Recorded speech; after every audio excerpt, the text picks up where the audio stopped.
បាទជំរាបសួរពុកម៉ែបងប្អូនទាំងអស់គ្នាថ្ងៃនេះដែរខ្ញុំមានវីដេអូមួយចង់ចែករំលែកអំពីកីឡាបាទកីឡាហ្នឹងពាក្យថាកីឡាមួយម៉ាត់គឺមានច្រើនប្រភេទណាពុកម៉ែបងប្អូនកីឡាមានកីឡាបាល់ទាត់កីឡាបាល់ទះកីឡាវាយកីកីឡាវាយកូនគោលកីឡាមានច្រើនប្រភេទទៀតដែលពុកម៉ែបងប្អូនចូលចិត្តលេងពុកម៉ែបងប្អូនអាចលេងតាមកម្រិតដែលកំណត់ម៉ោងពេលវេលាយើងអាចលេងទៅដើម្បីឲ្យសុខភាពរបស់យើងនោះទទួលបាននៅសុខភាពល្អទាំងសារពាង្គកាយរបស់យើងទទួលបាននៅកោសិកាដែលបញ្ចេញជាតិញើសដើម្បីបណ្ដេញជាតិពុលនៅក្នុងខ្លួនរបស់យើងហ្នឹងដោយការហាត់ប្រាណដោយការកីឡាការលេងកីឡាហ្នឹងតែកាលណាយើងលេងកីឡាតែងតែចេញនៅជាតិញើសហើយ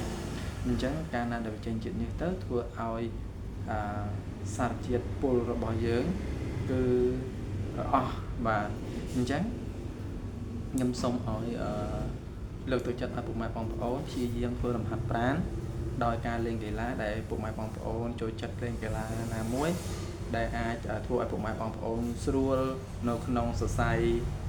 ឈាមនៅក្នុងតួខ្លួនប្រាណអញ្ចឹងធ្វើឲ្យខ្លួនប្រាណរបស់យើងទទួលបាននៅសុខភាពល្អផងហើយនឹងជំនួយដល់ខួរក្បាលផងកុំឲ្យមានការ stress អញ្ចឹងកាលណាដែលយើងលេងកីឡាយើងតែងតែធ្វើចលនាសកម្មភាពដើម្បីឲ្យសរសៃនៅក្នុងតួខ្លួនប្រាណរបស់យើងហ្នឹងមានចលនាមានភាពរស់រវើកដើម្បីញ៉ាំងឲ្យខួរក្បាលរបស់យើងហ្នឹងមិនស្ពឹកពេកជាងអាចគិតលឿនហើយមួយទៀតតើតើនឹងការលេងកីឡានោះដែរ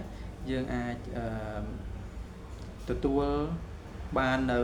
ទាំងសុខភាពល្អផងទាំងការសប្បាយរីករាយផងបាទអញ្ចឹងកីឡានាំមកនៅសុខភាពហើយកីឡាអាចនាំមកនៅការសប្បាយរីករាយផងដែរទន្ទឹមនឹងនោះបងប្អូនភាគច្រើនតែងតែចូលចិត្តនៅកីឡាវាយកីកីឡាទាត់សីបាទហ្នឹងគឺជាកីឡាមួយដែលគាត់អាចឆ្លៀតពីការងាររបស់គាត់ឬការងាររបស់គាត់អាចមកលេងកីឡាវាយកីឬក៏កីឡាទាត់សីអញ្ចឹងបានដើម្បីអីដើម្បីធ្វើឲ្យខ្លួនប្រាណរបស់គាត់នឹងបញ្ចេញជាតិពុលចេញញើសអញ្ចឹងបងប្អូនមួយចំនួនដែលគាត់ធ្វើការនៅក្នុង office អញ្ចឹងគាត់មិនបាន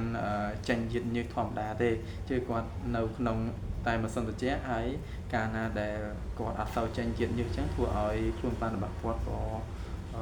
អត់សូវបានបែកញើសអញ្ចឹងក៏អត់សូវល្អដែរអញ្ចឹងឆ្លៀតពេលហ្នឹងសូមឲ្យបងប្អូនដែលគាត់ធ្វើការនៅ office គាត់អាចឆ្លៀតពេលចេញពីម៉ោងការងារគាត់អាចឆ្លៀតទៅលេងកីឡាអីកន្លះម៉ោង1ម៉ោងទៅដោយកីឡាវាយកីឬក៏កីឡា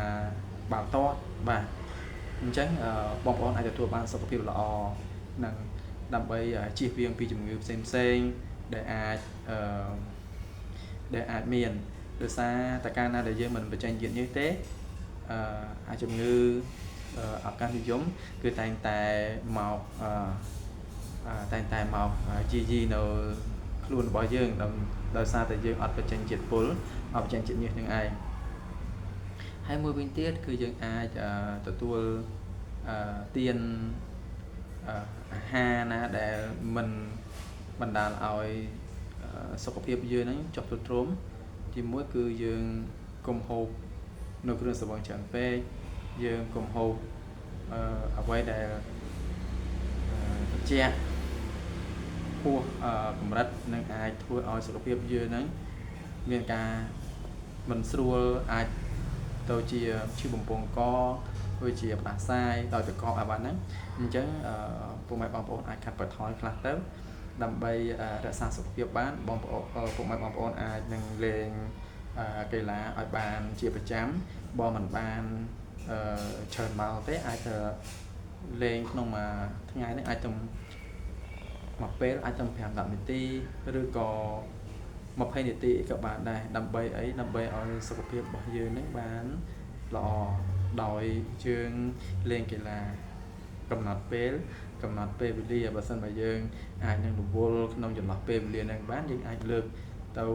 ម៉ោងផ្សេងដើម្បីយើងលេងដើម្បីឲ្យខ្លួនរបស់យើងនឹងស៊ាំក្នុងការលេងបើសិនបើពុកម៉ែបងប្អូនយូរលេងកីឡាម្ដងចន្លោះមួយខែឬក៏កន្លះខែលេងកីឡាម្ដងអាហ្នឹងពុកម៉ែបងប្អូនអាចនឹងលេងទៅមានការឈឺឆ្អឹងឆ្អែងឈឺខ្លួនអញ្ចឹងណាបើសិនបើគាត់ចូលចិត្តខាងវិស័យវាយបាល់ទះឬក៏បាល់ទាត់អីហ្នឹងគាត់គួរតែព្យាយាមមួយថ្ងៃពីរថ្ងៃគាត់អាចលេងដើម្បីឲ្យស៊ាំបើសិនបើយូរលេងម្ដងគឺគាត់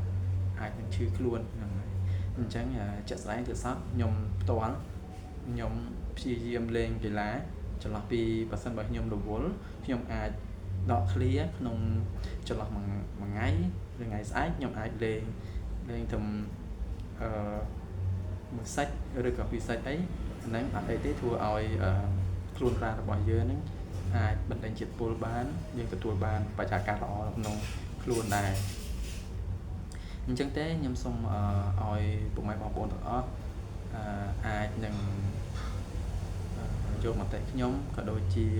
អ្វីដែលខ្ញុំចែករំលែកទៅពុកម៉ែបងប្អូនអាចគិតមើលហើយនឹងអាចអនុវត្តតាមទៅដើម្បីជាសុខភាពផងដែរនេះគឺជាកីឡានាំមកនូវសុខភាពដែលខ្ញុំបានធ្លាប់ឆ្លងកាត់អញ្ចឹង